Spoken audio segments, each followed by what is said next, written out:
Good morning, everyone. Welcome to today's edition of AM Minnesota. I have with me in our KDHL studio, sitting just to my left, Nort Johjnson, the president, the CEO of the Faribault Area Chamber of Commerce and Tourism.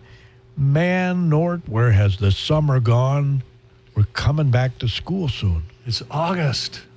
It's August, Gordy. Yes, it'll be they'll be rolling back in any time here. In fact, there's a lot of workings going on now already. We work, as I think you know, we work with the school district quite a bit. In fact, one of the things that the chamber does for the school district and South Central College is we convene every 2 weeks, biweekly. We convene a check-in with the college and the school systems around ways that they can partner and best deliver the trades pathways education that we so desire our kids to have. As you know, South Central College carries some great vocational opportunities, especially in health sciences and then mechanical engineering, construction trades. So we don't limit ourselves to that, though, on the trades pathways. We talk about all kinds of different things with Jared Kegler and Amelia Knutson at the high school. And, well, in fact, how long, it was last fall, didn't we have one of the students here for a little test run in her broadcasting desires that she wanted to check into? Yes, I don't remember that, but... Yeah, no, she came in with her dad brought her, and a couple of instructors came along, and it was pretty cool. In fact, we just ran into her at the chamber office yesterday. Yeah. We hosted at the chamber office a group of Faribault High School leadership class students. Okay, and it was just really cool. They came in they spent the whole day there. They did some exercises. I got to have a visit with those students about my role in leadership and gave them some tips and hints on how to help themselves become as good of leaders as they can, which kind of leads us into part of a discussion today around elections. Yeah, we got candidates for city council coming in tonight, 7 to 8. Friday night, 7 to 8. I'm hoping it's 5 each night, but I don't have total control over that. Right. There's two that I have not yet been able to get a hold of, but so far they're Let me know off the air. I might it. be able to help you out and get a hold of them. With that, though, one of the things that I share, and it's very, very apparent, especially with people who are new on councils and boards, they just haven't had experience making decisions as a group. Maybe the biggest group is just they and their spouse to make a decision together. But when you have to take people who are not necessarily like-minded and you have to come to a decision, it's work that has to be executed. It can be really frustrating if you haven't had the exercise of using your ears as much as you use your dialogue, personal dialogue. And so I coached them a little bit on that. Listening is the most important thing. That absolutely is. And listen to understand. Don't listen to respond. I find myself guilty of that, especially when I feel strongly about something. I feel I've got my mind made up, but I'm part of a board, and I'm on a lot of boards. I need to really make sure that I button the lips and listen to all of that, what's going on, and be open to facts and opinions that are counter to facts are fact, but opinions can sometimes differ. Well, oftentimes the differ. very best person I have ever seen at this was Gary Kinseth. Gary, former mayor, former council member, Faribault.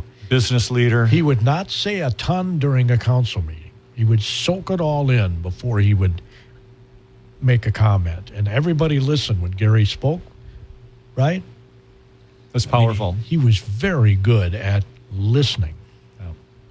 I don't disagree. I had the pleasure. I've been back in town 10 years now. And when I was back, Gary was very active on the EDA still. And I went to a lot of EDA meetings. I'm sure he was the same way there. Absolutely. He's the one that came in with a stack. I mean, we're talking a 10-inch stack of paperwork in case there was something he wanted to look up to share, which is very, very valuable. He worked very closely with the chamber in all his years with Faribault Foods and while on council, and a great mentor to many people in Faribault. I didn't work closely with him on too many things, but one of the items that we were able to spend some time on while he was still pretty active with the Industrial Corporation. I got on that board of directors when I came into town, back to town. We spent a fair amount of time talking about the operations and the mission, and I personally had a strong desire to activate the Industrial Corporation, a great organization formed in 1944, Gordy, and very World War II. Faribault legends involved with that. Rube Fleckenstein, and Donnie Oakes with the big department store. Luke Gallagher, a pretty famous attorney. Actually, Lucius Smith, Bruce Smith's dad, okay? He was an attorney in town, and he was part of that Industrial Corp as well. I'm missing one or two other folks, and that's not intentional. I just don't recall all the names from those old documents. But they were formed explicitly to improve the economy in Faribault for business and for workforce. Now, that was not funded publicly. That's a privately funded shareholder organization. And they sold shares for $100 a piece and raised some money. And they did things like build buildings for new businesses and sell them back. This is not, they didn't do grants. They did hand-ups by helping with loans and building buildings and giving rates on things. And they did a number of fantastic things. The AirTech Park out where Northern Tool and Balchem and TrueView are, they bought that land, developed it, and got that going, and got that all sold back to those companies. And those guys probably put the airport together too back then. Yeah, well, Daikin, their first building in town, McQuaid's it was. Nort, that our airport here in Faribault has a lot of businesses right there on the campus. Not many small town airports could say that. Right. It's very, for a big piece for them, that we're very strategically located with our airport just outside of the metro, which gets us, I don't recall right offhand the name of the organization you have to be part of if you're in the metro, and it causes some restrictions and some extra reporting and things. And Faribault is strategically just outside of that, yet close to the metro. So that's a blessing for us, yes, for sure. So absolutely. We need to take advantage of that even more. I don't disagree. I think that there's some opportunity out there. I know, speaking with Tim Murray, when he was our city administrator, there's an extension of a runway that could be done that would take us to another level for capacity in the airport. I'm speaking a little bit naively. I'm not on the airport commission, and I don't know for sure the long-range plans on that. But what he shared with me at that time, that was something that is mapped out and could be a possibility at a point for an extension. Well, that would cause an extension for some service and storage buildings and business buildings too, I believe. So I think there could be opportunity in the future. So, but a great asset for this community, and the businesses out there are pretty cool. Rare Aircraft and Stein Air, both and others. It's a great asset in Faribault. Glad they're here. So what did you want to cover today? Oh boy, there's, pay attention on the elections coming up. There's primaries, and the primaries are important. I've seen on more than one occasion where the best candidates didn't quite sneak through the primaries. There's not a lot of voter turnout necessarily, and they don't get the word out. Got to get the word out, and it's important to research your candidates. So we did our candidate interviews. We got 9 of the 10 council candidates and all 3 of the candidates for county commission that are in primaries. Then those are online at our YouTube channel. There's a link at the chamber website. So we interviewed all of them. And the questions are sorted so that when you listen, it's nice. Print is great. It's got all the details and you can reread it, et cetera. I like to hear it straight from the mouth. And so you'll find a question, introductions, and then questions about housing and questions about you think is important to the Vision 2040 for Faribault, and what are your top 3 things that you have for Faribault for issues. But you can hear each candidate's answer to that same question one after another. And we've gotten a lot of great feedback on being able to do that. So, but those are up on our things. The Daily News has their interviews out now. There have been a couple of other forums, but know your candidates. understand where they are on issues, and try to dig in a little bit and see if just getting a feel for, are they going to work well in a group? Are they going to be working for the best interests of the community as a whole, or do they sometimes have a little special interest? Back when I did council for 10 years, and it wasn't in Faribault, it was out in southwest Minnesota when I was working for the Schwann Food Company. And boy, I'll tell you, some people would run and get on council for singular reasons. A stop sign that they didn't want to have in front of their house. So they got on council to get that changed, try to get that changed. And it's their right to do that. Of course they do. Yeah. But then they've got 3 more years of other issues and things to deal with that absolutely not prepared for. Barking dogs was a big one as well. And what do we do with barking dogs? A little bit rural out there, a small town in rural Minnesota, that was one of the top issues. But at the same time, we had a police department to run and a liquor store department to run and a nursing home that we owned and ran that. And I was blessed to be on all those committees at one time during my 10 years and learned quite a bit. So it's a big job. And it's not just single issues. So pay attention to what you're hearing from these candidates and get the best feel for them.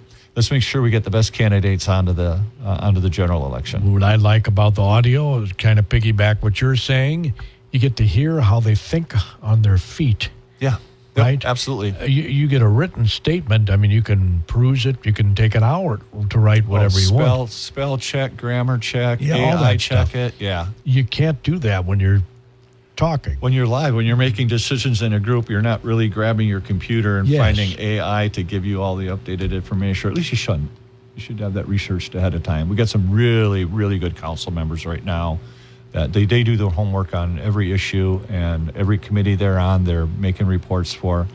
And there's going to be new blood on the council. That's always good. Yes, absolutely. Always good. Get new ideas. Anyway, tonight, 7 o'clock, Friday night, 7 o'clock, the dream, the hope, the desire is to have 5 each night. I don't know if it's necessarily going to work out that way. So far, I've got 3 committed for tonight, and I've got 3 committed for Friday night, and then we've got, a couple more that we'll get I'll see if I can help you out and get connected. All that set up. I think I got a couple of, I haven't had time because I've been on the air all morning. Jerry's off to Farm Fest, so I've been able to return a couple of my calls this morning. Anyway, let's get that opening market report, speaking of Jerry, courtesy of your KDHL Agri Boosters, and they include Werner Farm Seed Dundas. Yep, quality seed, reasonable prices. Craig Keller at the Keller Insurance Agency in Nearstrand and northlandbuildings.com.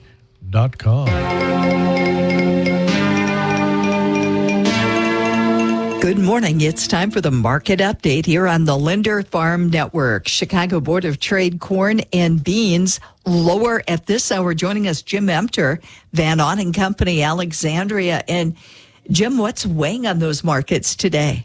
Yeah, Linda, all you need to do right now is go look at a radar. You watch Nebraska, Iowa, and then it's progressing over into Illinois and eventually across the eastern belt. Good precipitation. Again, not every area is going to get the ideal amount, but when you've got that broad of coverage, and again, all you need to do is look at that radar, there's an understanding why there's sell pressure around the corn and soybean markets. Now, again, has some damage been done? I don't think there's any doubt about that. Parts of western Iowa, parts of central Minnesota, and then up through the Dakotas. The hot, dry just hit at the wrong time and flash droughted a lot of areas, even if NOAA has not fully acknowledged that here at this juncture. So, again, post-harvest and beyond, when we realize that, I think there's some better opportunities ahead. But, it's not uncommon to go make an August, September low here, and I think that's what the market's going to try to do. Now, whether we've already got the lows in or not, that's up for debate. But again, a press of these markets seasonally and time frame and technically right now makes some sense as we start to enter some of those lower price counts. I really believe from 445 to 425 off the December corn, that's a value add area. And again, I think we'll find support in that area. And from about 1130 to 1084, I think that's a value add area for November soybeans. I think that's where you find some good support. Livestock futures mixed. What's happening with cattle and hogs? Yeah, on the hog side of things, Linda, you made the bad trade last week, and it's just been followed through ever since. So we stepped below that $100 mark. We tried to get back through it, but to no avail. And that's where we're seeing this just kind of rollover of a market once again. We failed at the 200-day moving average. I don't think there's any major surprises here. We hit first price counts and the market rolled back. Just doesn't have quite the demand or the cash component that we need to get hogs going right now. As for the cattle market, this is a market that's trying to stand up and make a bit of a trade here. Now, it might be very similar to hogs, that it goes up here, tests this 200-day, gets to the first price counts, and fails. And I think that's what we're seeing here real time. Again, if we can get some bull news, this market can make a run, Linda, but we're lacking that pizzazz right now, and that's why you're seeing the market struggle here a bit today. Thank you, Jim. That's Jim Emter, Van Auning Company, Alexandria.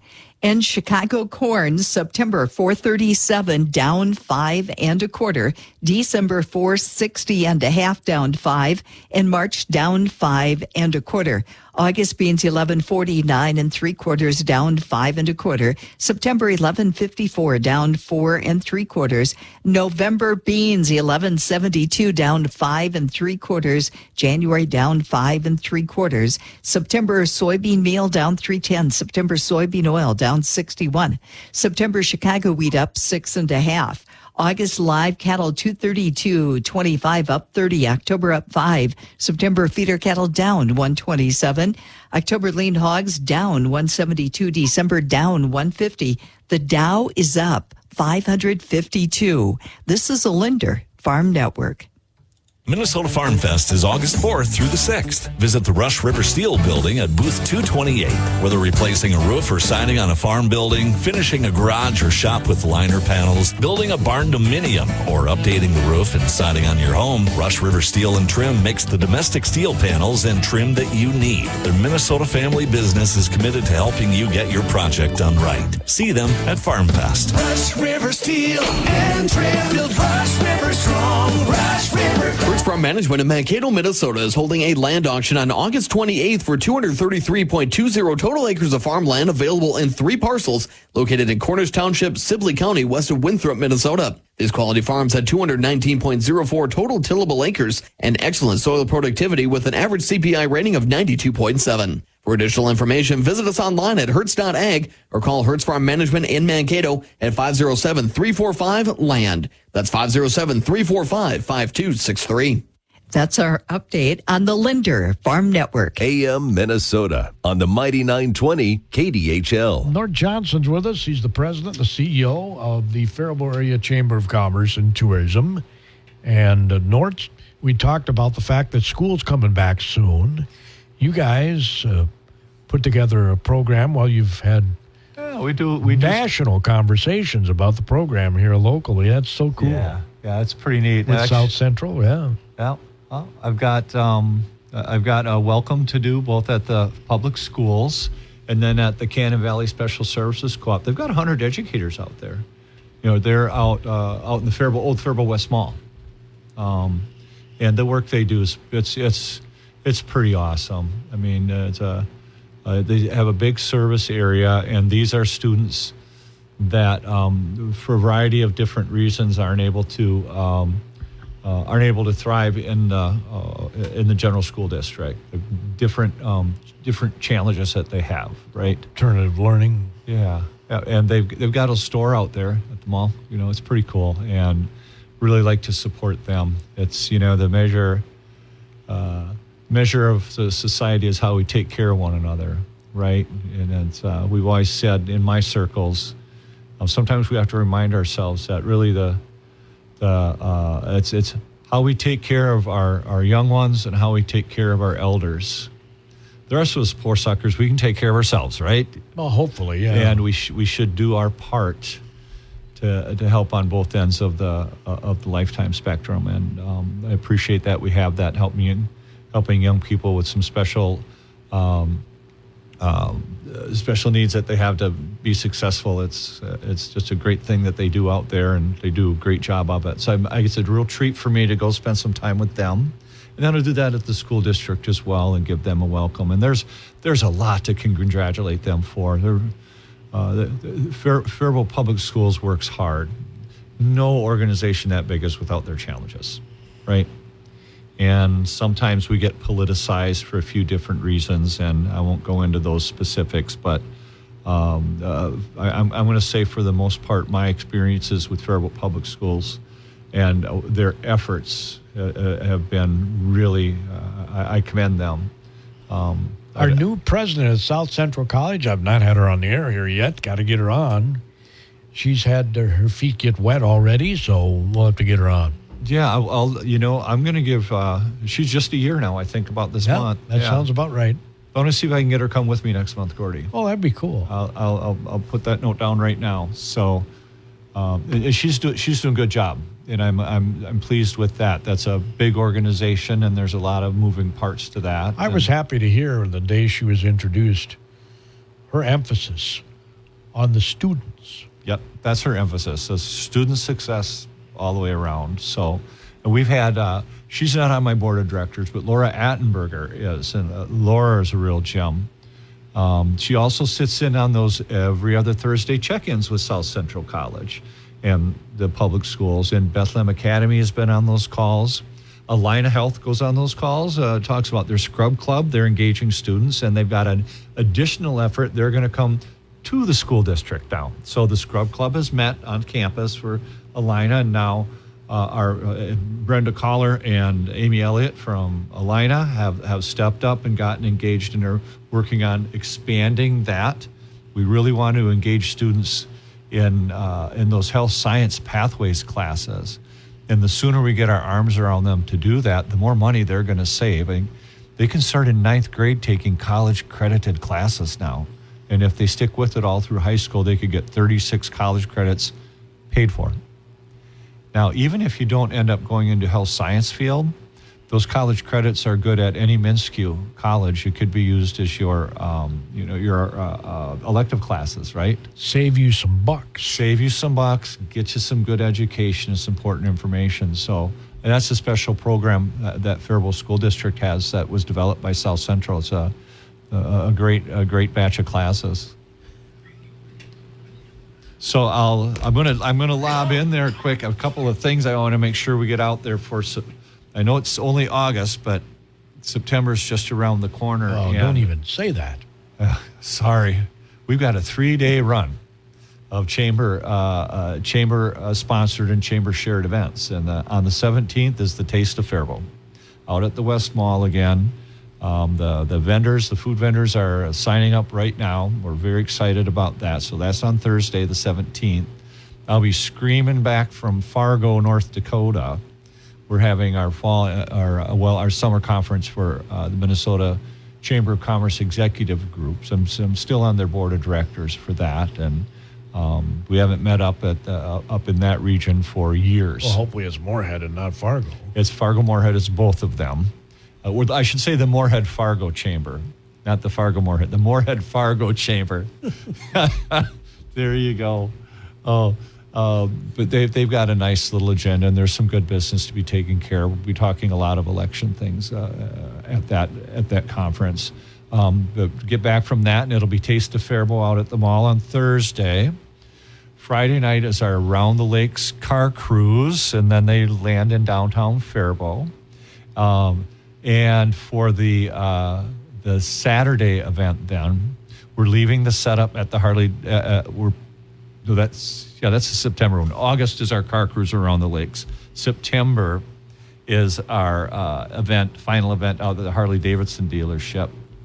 And then on September 19th, Saturday, September 18th. Yes, 19th, 17, 18, 19. My bad.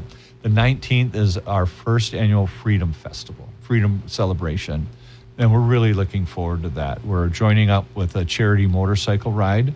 It'll leave the Harley-Davidson dealership in the morning and connect with the group in Owatonna, and that group goes to Waseca, and there's a ceremony there, and then they'll all come to the Faribault dealership, and we have a Hometown Heroes ceremony there that we'll be doing in a celebration all afternoon.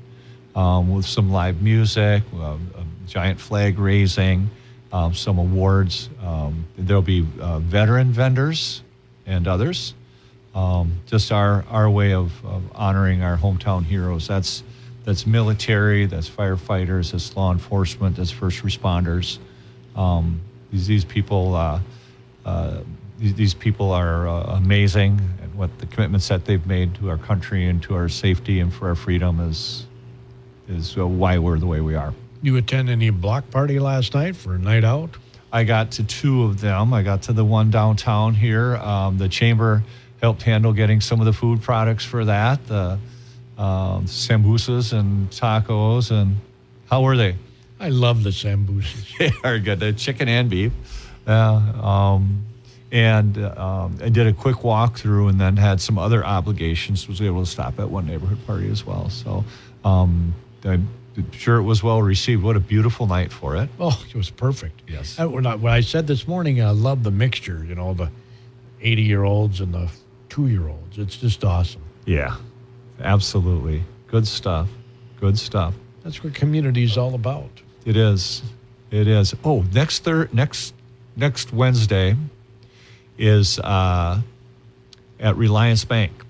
It's their 19th anniversary. That's something. Homegrown bank, another one. We've got our community banks in town. Hats off to all of them.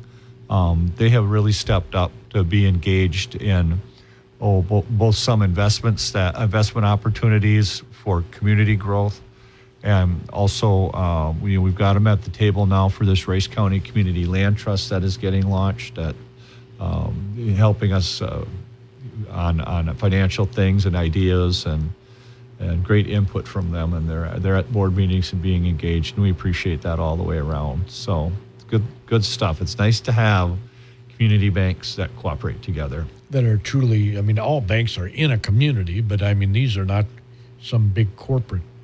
Right. No offense to those facilities either, but it's just fair to say we've got big corporate entities in Faribault that they don't invest, they don't give back, they're not on committees, but they've got a different appeal for different reasons, and I don't want to knock them. It's just, absolutely. I'll instead just say that I'm really pleased that our community banks, that's State Bank Faribault, Reliance Bank, First United, now Community Resource Bank. They're a little expanded community bank, but they're awesome, and Premier, they're here as well. We appreciate all those partnerships. So good stuff.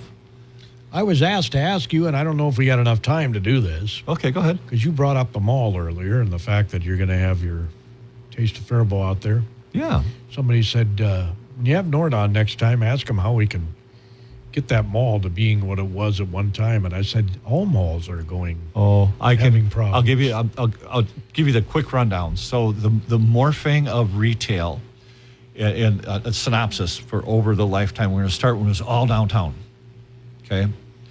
Well, then the thing became the shopping malls, because you could be inside, and especially in Minnesota, that was a pretty nice thing. The Burnsville Mall and Shop the mall, multiple stores. Multiple stores. You park once. It was just something, and then came the big box stores, right? That takes away even more and spreads that out even more, and then comes the super centers, and not just the box stores. They became super centers. So instead of Kmart just being clothing and sporting goods, they're now groceries and sporting goods and you name it, everything, flower shop, bakery. They have all of those in there. So now we've dissipated even more of what that is. And so one-stop shopping is the theory there, right? Right. And now it's Amazon. So shopping in and of itself has become so thinned out that the ones that win with regard to having a destination for shopping are those that are very active and are experiential. So like you have to have a theme park and a Crayola store and restaurants right there. So like a Mall of America, okay? And to compete with Amazon on things has been very difficult as well. So I'm glad the real estate is full, almost full out there, and that they've got, it's useful to the community, and we'll have to take that for now. Yeah, I appreciate your. That was not fair of me to ask that quickly before the end of the show. That concludes today's show.